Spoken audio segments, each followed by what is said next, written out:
1-2-1-2. Ladies and gentlemen, right now, we want to bring forth to the stage a very special guest, the undisputed. Nah, son, baby. And this is another episode. Can't help but swing it, boy. Swing it, brother, swing. And this is your host. Nah, son, baby. Here we go. Microphone check 1-2-1-2. This is your host, Not Son, baby. And this is another episode of Swingers After Dark. And I'm with Sir Phoenix. Listen, ladies and gentlemen, I fucks with Sir Phoenix because he spelled Phoenix correctly. Like a lot of people, they spell Phoenix P-H-E. Nah, listen, when I see people spell Phoenix with P-H-E instead of P-H-O, I don't fuck with them. You feel me? Because you should have learned that in fucking high school or even in grammar school if you had a sense of geography. But, you know, Sir Phoenix, you know, I've been trying to hunt this brother down for the whole weekend, and I finally got him because he's a busy brother. You know, he's a man of the hour. You know, a lot of people seek wise counsel from him. He may not say that, but I'm going to say that because on this show, you could brag, you know what I'm saying? You could let your nuts hang and you could talk, yo, she is. And I'm with his main squeeze. What was, introduce yourself and introduce your main squeeze. Sir Phoenix Black out of Atlanta. My slave Virtue is here with me. Came here to perform at Sir Daniel's Fetish Ball here in Baltimore. Had a great time. It was off the chain too. So how long have you been into BDSM? First of all, what is your specialty in BDSM? Probably my specialty, or what I'm most known for, is single tails, which is whip-like toys, and fire play. Those are probably the two things I'm known most for. And ladies and gentlemen, you know, Slave Virtue, right? Yes. She's very obedient because we've known each other, but we've known each other online for a while, you know, conversing, just shooting the shit on a platonic level. I just want to put that out there because, ladies and gentlemen, your beloved podcaster, you know, I like to network with certain people. So I remember, you know, when y'all first got together, and I was like, that's a beautiful thing, you know what I'm saying? Because when you can find like a kindred spirit and somebody who's on the same level as you, you know what I'm saying? Because it's hard to find somebody who's on the same wavelength as you. So how did you come together as a union? It's like, how do you vet each other as far as you're the perfect dom for me or you're the perfect sub for me, or a slave? I think I'll let her answer that as far as the vetting goes. And wait. But before we get into that, ladies and gentlemen, she's very obedient because she hardly gives me eye contact. So that's what's up. That's very obedient, even when we're doing the interview. Just want to point that out. Y'all can't see it, but I can. Anyway, keep going. Good morning, good afternoon, good after evening to all. You're gonna have to let your chest out. You can't be a Southern Belle on this. You know what I'm saying? You gotta bring it. You gotta let them know. You can't be a Southern Belle. You know, we up north, we loud. So you gotta let it out. You gotta let it out. That's gonna be rough for her. To answer the question, the vetting process. One thing I was taught when I first came into the lifestyle, and I've heard throughout this weekend, is vet like your life depends on it, because it does. And for me, when I vetted Daddy, which is what I call him, Sir Phoenix to you, I went through every channel that I could go through. I asked S-types, I asked D-types. I didn't ask anyone that was fairly new. I asked the elders in the community. And once they gave a stamp of approval, then, you know, I proceeded from there and began to ask him questions. Not just anything superficial or, you know, how do you like this or how do you like that? But I wanted to know more internal things, his goals for the lifestyle, what he wanted to accomplish, what he needed help with, and just different and various questions like that. And, you know, with all due respect, Slave Virtue, you're a looker. And you have a lot of admirers, and that's the reason why I say that. That's the reason why I say that, because it's like, why Sir Phoenix and not the other brothers who might have, you know, liked or commented or even inboxed you? What made him stand out amongst the sea of dudes who might have inboxed you before y'all got together? Well, outside of his kinks being very similar to mine, I knew what I wanted and what I needed and what I desired out of this lifestyle. And after speaking with him and asking him questions and just getting to know him first of all on a friendly basis, I knew that was the direction that I needed to go in. Not just our kinks lined up, but our goals for this lifestyle lined up. We had personal goals that lined up. And I just knew that overall his type of guidance is what I needed in my life. So what was, people got deal breakers, but what was the deal closure that made you want to say, I want to be with him, I fucks with him, I like his style, his stilo, whatever the case may be? What was like the clincher? When I knew that he was not in this lifestyle just to quote unquote beat ass and have a lot of pussy. His ideals and his philosophies that he had for this lifestyle, his goals were so much beyond himself. And I knew then he was a selfless person. And I'm a selfless person. And in order to do the things that we needed to get done individually and now together in this lifestyle, you're going to have to be a selfless person. You're going to have to be knowledgeable. And you're going to have to be open-minded. And he was all of those things. Now, don't get me wrong. I do like pussy. And I do like to beat ass. But that's not my overall goal. But I still, those are prerequisites though. So did you? It seemed like that. I wouldn't say. I don't like to say the word allow or even let. When she's on her social media, on her Facebook page, she have carte blanche. To do her thing. To get her supermodel on. You feel me? But how do you regulate shit? Because a lot of brothers, they don't know when to back up. You feel me? They don't know when to, there's in immortal words of Big Psych from the Immortal Outlaws, you can admire, but don't look too long. So was there a time where you had to like regulate dudes if they overstep their boundaries and you like, hold up, fam, it's like, this is my lady. Yeah, she posting pictures that you like, but at the end of the day, she's still mine. Yeah, there's been a time or two where I've said, that's too much. But for the most part, I let her regulate herself. It's one of those things where I do believe that you have to allow people to grow and grow in the way that that is comfortable for them. We talk about this in the community a lot of time about people growing and experiencing things. So as long as every now and then I'll say like that's a little too much, but I let her regulate herself for the most part. She knows what I expect. And she abides by that. But I believe in giving a fairly wide berth to whatever it is that she wants to do within reason. Like for example, we had last night at the fetish ball. It was off the chain. It was great. But she had a scene where she bottomed for two tops that I know. Whatever. They made the arrangements or whatever like that. I approved of them, that kind of thing, because I'm not a jealous person or anything like that. So, I let her do that.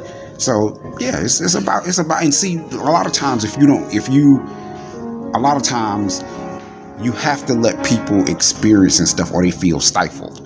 They feel like, you holding them back and stuff like that too. So that's another reason why I don't hold a real tight leash. Figuratively, yeah. I don't hold a real tight. No pun intended. I don't hold a real tight leash on her because I want her to experience and enjoy what the life has to offer. I mean, I've been in it longer than she has, so I want her to get that same level of experience too. So, what determines you to say, okay, it's okay for you to do a scene with him? You know what I'm saying? Because you want to say, am I my brother's keeper? I'm my brother's keeper. But how do you become comfortable with somebody doing a scene with your main squeeze? Well, the first thing is I want to know that they're safe. They know what they're doing. There are a lot of people that come into the lifestyle that identify as doms, can say that they're tops, all of that kind of stuff, and they have very, very limited skills, if any.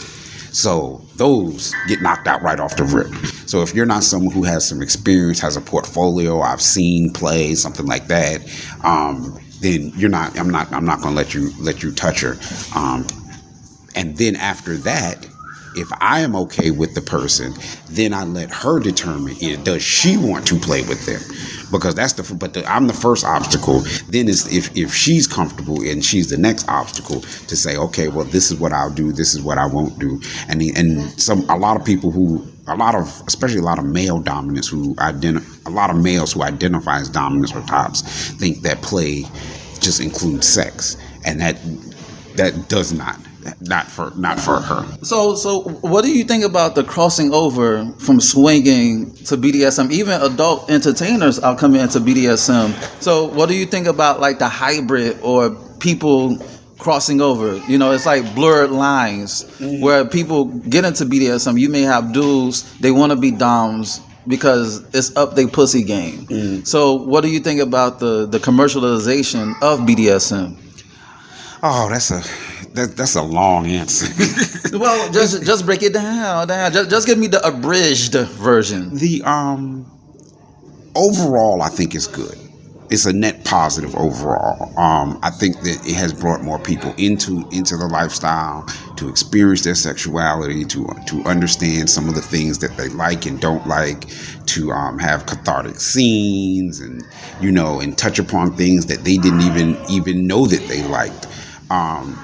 But it does come with its drawbacks too, because a lot, like you said, a lot of people, especially males that identify as dominants, because they want to come in, they want to be edgy, they think it's going to get them more women and all of that kind of stuff. And one of the things that I say is that because I get people all the time that come to me and say, can you train me to be a dominant? Can you teach me how to be a dominant? Da, da, da. And the first question I ask is intent. Why? Why do you want to be? And they say, oh man, because I like the way, oh man, you can just tell these women what to do, and they just do it, and get more women, and I want to do fire play and beat women and all that kind of stuff. And I say, that's not the first thing, because the first thing of being a dominant is you're going to have to be responsible for your slave. You're going to have a level of responsibility. You're going to have a level of care, all of that kind of stuff, because before any of the stuff that you see me do, there has to be a lot of trust left in it. I do a thing where where like my performance last night, where you heard me say I blow fire in a pussy. Well, if you don't have a lot of trust, that ain't going to happen. Wait, how do you blow fire in a woman's pussy and it doesn't get burned? Like, how do you practice that? Oh. What you say? We didn't practice that one. That was just an energy thing. In a show we were doing maybe about a month or so ago, maybe a little bit longer than that. It was the energy between the two of us that night, and he was there, I was there, my legs was open, so he tried it, and it worked. So some things that we do just came along really organically. It's not anything that you could prepare for. It was just the mood he and I were in, and that also comes with trust, because whatever he did to me on that table that night, I knew he was going to not harm me. So yeah. Right, and that's where the trust comes in, because you have to. Well, first of all, you have to have the skill to do it, and then your partner has to trust the fact that that you may hurt them, but you're not going to harm them.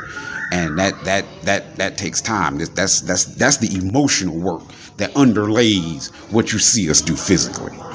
So she's spoken about the qualities that she saw in you. What are the qualities that you see in her? Because there's a lot of women are coming into BDSM and they may be looking for guidance. So what are the qualities in her that would make you say she would make a good slave?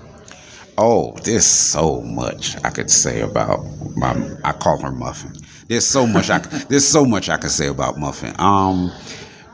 She came from, well, we had a lot of similarities. Let's start with that. She has definitely old-fashioned type of values. She believes in more than 1950s types of household, that kind of thing, which works well for me. was I definitely have that 1950s kind of male, like old school values. yeah, those old school values, that old school male energy kind of thing. She has proven herself to be completely loyal. The amount of trust that she initially just naturally kind of gave me was very humbling, because when someone really can lay down naked for you, physically, emotionally, all of that kind of stuff, that's a level of responsibility. You don't want to abuse that shit. So just knowing that kind of stuff, it was like, okay, she'll be a good slave. She wants to serve. She wants to do. She thinks about others 99.9% of the time more than she thinks about herself. Sometimes I have to stop her and tell her, "Lo, you have to do some self-care. You have to do some stuff for yourself," that kind of stuff, because she'll run herself in the ground for me and for others. So those are the things where the qualities like, okay, this is work. And ladies and gentlemen, she's very obedient, because she may not know how handsome a guy may be because she's looking down, but she will know the color of alligator shoes that I'm wearing. Ow! So it's like, how y'all rules of engagement? How the vetting process? Do you sit down and you may say, well, I expect X, Y, Z? How do y'all build as a new couple? We have some protocols that we have. Some morning protocols, some evening protocols, things that keep us connected to each other, things that keep us bonded to each other.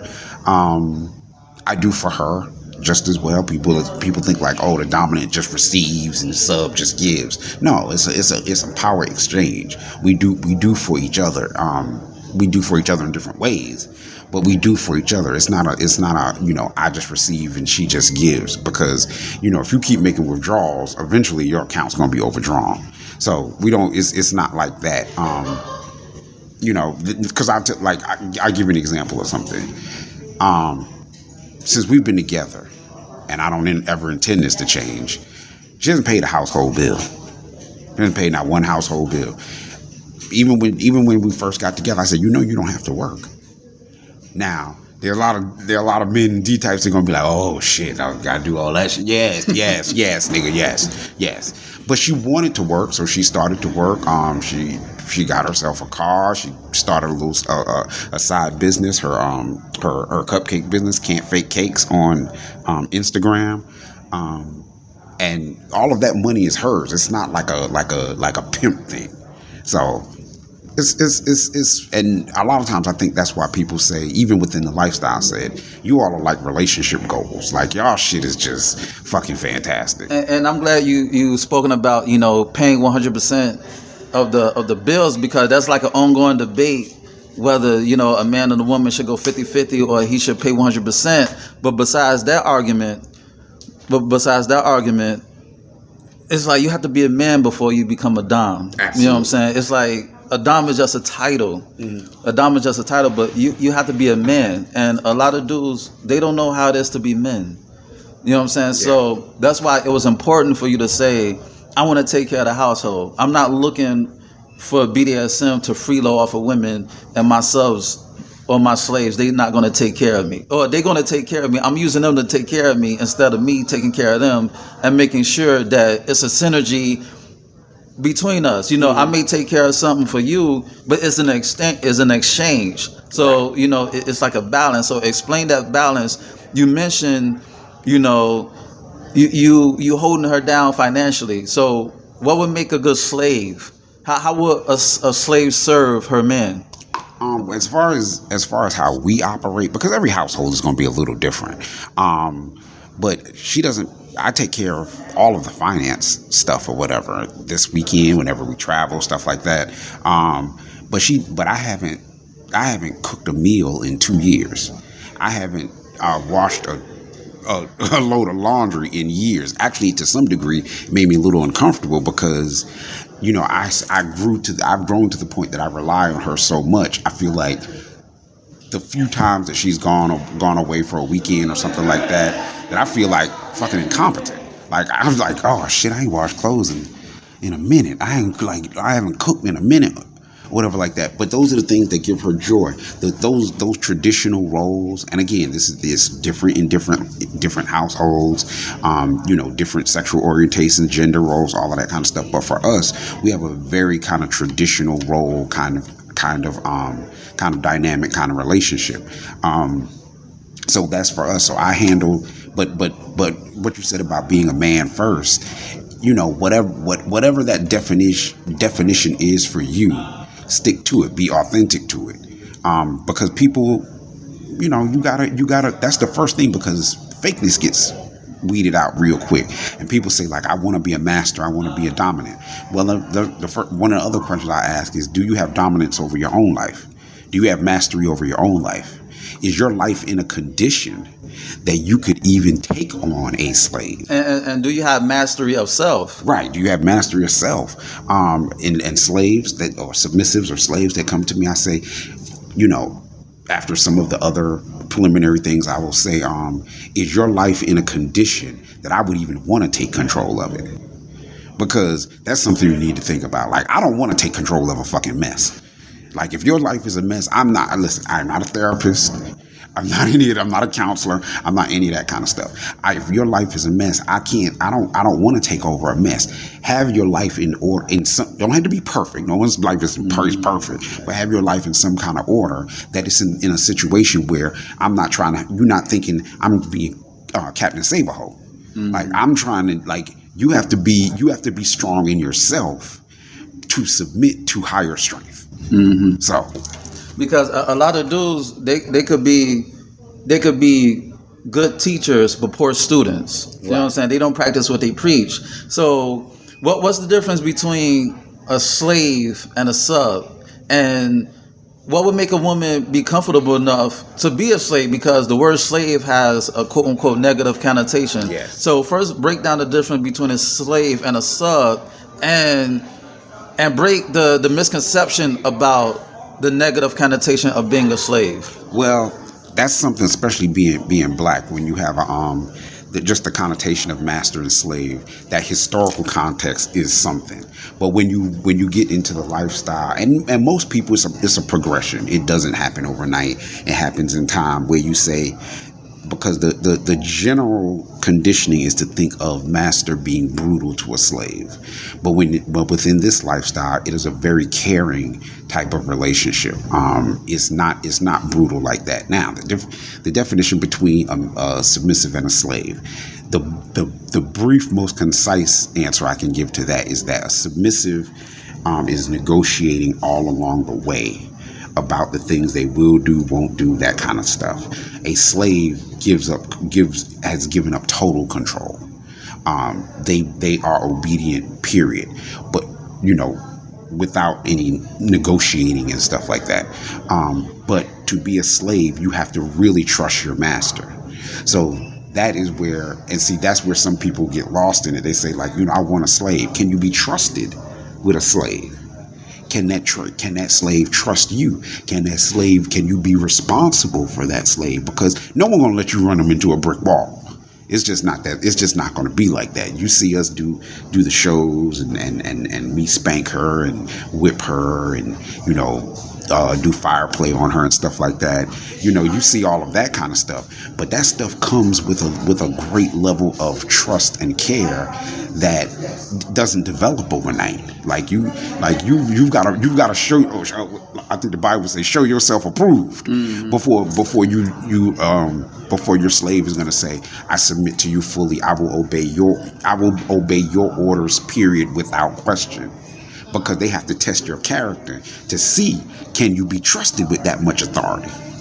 So, where did you get the name Phoenix? Did you rise from the blunt ashes? Did you rise from the cigarette ashes? Did you rise from the cremation ashes? Where did you get Sir Phoenix from? You feel me? Yeah, the Sir Phoenix thing came from, I went through a point in my life where my life really had fallen apart. I used to be in the funeral business. See. I was being facetious with the cremation part, but hey, it fits. It's for real. It's for real. I started with the funeral business. I was the youngest funeral home owner at the time in Georgia. I was 26 at the time. I was engaged. I was all of that kind of stuff. I lost my business and my engagement in the course of about 8 weeks, both, and it fucking shattered me. And I had to rebuild my entire life. My life was in ashes, quote unquote, in ashes. But over time, with the help of with some therapy, with family support, all of that kind of stuff, I rose from it. And when I rose from it, I got introduced to the lifestyle. And when I got introduced to the lifestyle, that coupled with rising from the ashes of my life, I was like, Phoenix fit. So it's like, it seems like from the outside looking in, it seems like you're revered and people hang on to your every word. I've seen the discussions. Well, the one discussion when you had like a semi round table, it wasn't a round table. It was just people picking your brain. So how do you build your profile to become that person that whatever you say, it's not necessarily law, but they see you as a credible source? Well, first of all, it takes a lot of time. But giving people the honest and authentic truth, even about yourself. I tell people that I'm not perfect. I've made my share of mistakes, but you can best believe if I tell you something, I'm telling you something from my experience. I have been schooled by older dominants and masters. So I share. So what I learn, I give it away. I share. I don't, because it was given to me. Who am I to be selfish and hold on to it and shit? So all the experience and stuff that I learned, I give it away. They see the kind of energy and relationship Virtue and I have. So that usually is a thing where they say, like, I just love being around them. We hear that all the time. I just love being around them. Their energy is so good. They feel so good to be around. And I want to know what I need to do to emulate that. I want that kind of same thing. So that's what we do. And when you're a good example, people ask you because they want to emulate. But do you think that it's like pressure? You know what I'm saying? Because it's like, damn, the Fat Boys broke up, the Fugees broke up. We don't want these two to break up. Because I remember I was telling, Slayer Virtue, she posted a picture of the both of you in her live, and I said, that's love. That's a beautiful thing. You feel me? So it's like, damn, I don't want them. Couples go through their trials and tribulations. Yeah. And we do too. Yeah, but it's like, damn, I don't want them. I want them to figure the shit out first. Like, breaking up should be the last resort. I want them to figure it out first, because there's certain couples that you'll look at and it was like, yo, there's hope. I want them to be together until they push up daisies. So how do you, it's not necessarily pressure, and it's not necessarily putting up an image or putting up appearances. How do you keep up? I won't even say front. I don't know what the word I should use, but how do you keep up that, that quote unquote power couple, or that presidential first lady and the presidential couple and the lifestyle? You feel me? That to the point where if something happens along the way, people are like, damn, I really wanted them. I was rooting for them. So how do you make sure that I'm not pressured to be in this relationship? Well, the thing about it is, and sometimes it can feel like a weight. I ain't gonna lie to you. Sometimes it does feel like a weight. I tell you, because they expect y'all to be perfect. Everybody go through their shit. Every couple go through, but they expect y'all to be perfect. And it's like, even if you raise your voice, it's like, oh shit, they beefing. You know how people, right? Absolutely. And you have people who cheer on your relationship, and then you have people who prey on the downfall of the relationship. Because you may have women who want to be with you, and you may have men who want to be with her, because they see that you're a builder. You're a brother of substance. So, pardon for me interrupting you, but I just wanted to add that in to the equation as well. Yeah, because the thing about it is, sometimes people will see that. They'll see us together and they say, ooh, I want a woman like that. Ooh, I want to be with him. But it's not like, add powder, stir, and you're going to get the same thing. It's not like the kind of relationship. I mean, we have an open relationship. I don't particularly care for the term poly, at least not within the confines of our relationship, because poly, I came from the vanilla poly community, and the vanilla poly community has this kind of underlying thing about equality, egalitarianism, things being equal, all of that kind of stuff. That doesn't really apply in our relationship. I actually encourage her to date others. But the thing about it is, know that you're not going to be my equal. it is going to be hierarchical. If you want to be part of our house and our dynamic too, as a woman, there's going to be separate roles that you all have. Doesn't mean you're going to be less than, but you're going to have a separate role, and you don't cross into her lane and she won't cross into your lane. So you need to understand that. So but people kind of think like, oh, I just want to be added to that so that I can have the same thing. And it's not that simple. It's not that simple. But to keep what we have kind of going, and especially because we have such a heavy schedule, we do things like we have to take breaks. Like for example, August. I'm not booking anything in August. We're doing just us in August because we always give so much out. We have to have time to self-care. And even when we're doing stuff, we'll take something once a month and just go do, maybe go to the spa or whatever like that and hang out and just, reconnect, because, we give out a lot of energy and a lot of peopling, and people are surprised when we tell them like we're fucking severe introverts. We really are. And you like, I can't tell. Yeah, because we give it out. But and even after a weekend like this, 3 days, it'll take us a week to recover, easily a week. So there's a lot that you don't see behind the scenes to keep that energy and that good feeling, fresh. Because it's crazy because, but before you and Slave Virtue got together, we used to shoot the shit, you know what I'm saying, in the inbox. On a platonic level, it wasn't on some shit y'all want to get with you or vice versa. And she used to comment on what sometimes she still does. But today was my first time meeting her. And even then, I could tell that the respect level is there. Because even when I told her my name, I announced myself, she still was like, okay, I'm not going to gaze at him. I'm just going to lower my gaze because I don't want to disrespect my man. You know what I'm saying? So other men, they notice that. And then your woman is your vessel. So if other men see that your woman is respectful of you and your relationship, they're going to act accordingly. At least if he's a man of principle. Yeah. We take note of that. You know what I'm saying? So is that like a conscious effort? Like, you have a sit down and you like, do you even have that discussions that, watch out for this type of dude, or she tells you watch out for this type of chick? Do y'all ever have this discussion? Yeah, we have that kind of discussion. Because she's very good about handling things herself. If I have to step in, it done got way out of control. But she handles a lot of it herself. And women generally can see things in other women that a lot of times we as dudes miss. Sometimes we'll try to dismiss it as that jealousy or whatever like that. But they do have an insight into other women that we don't see.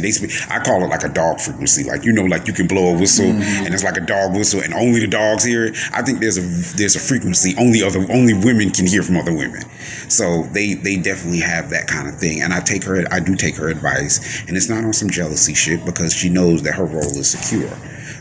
If there was another one, that their role is going to be over here.